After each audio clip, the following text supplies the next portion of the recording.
I think artists have always engaged with their environment, and obviously we're living in a period of climate chaos, and artists have always made work about things that are pressing and urgent, but also there's so much inspiration, there's so much kind of joy and knowledge to be had in the natural world.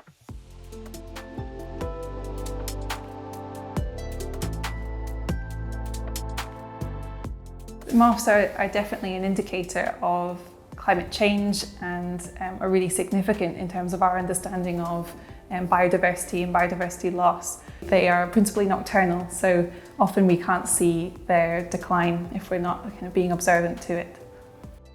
The artwork that I've made, I describe it as a multi-species artwork. In this case, it's for both humans and moths.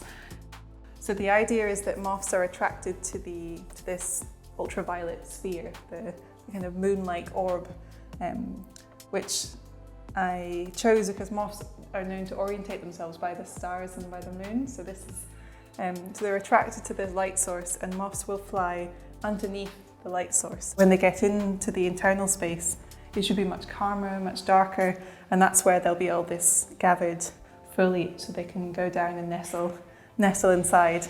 So it's a space that humans can dwell within, but also a space designed for an ethical encounter with moths.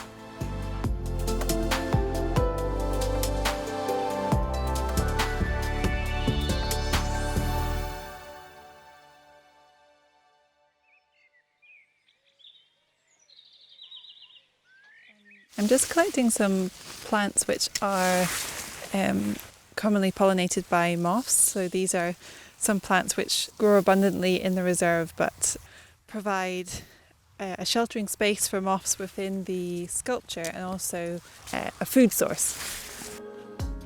Probably a year and a half ago I didn't know very much about moths at all, and through my PhD research in Loch Lomond I was learning about what type of conservation activities had taken place in the site, and there's a history of moth trapping there and of moth observation.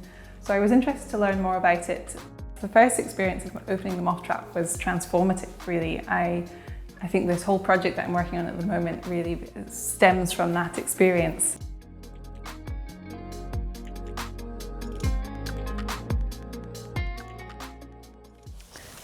So this is a poplar hawk moth. It's one of the most common hawk moths in the British Isles. They typically have these larger, kind of furry looking bodies, and it has these beautiful, very distinctive wings, which are a bit like iridescent fallen leaves. I mean, I'm so happy that the moths are attracted into the sculpture, and that it works.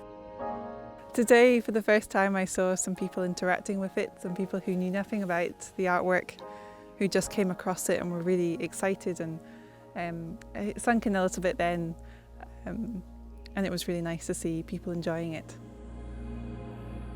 I think these moments of wonder are incredibly motivating.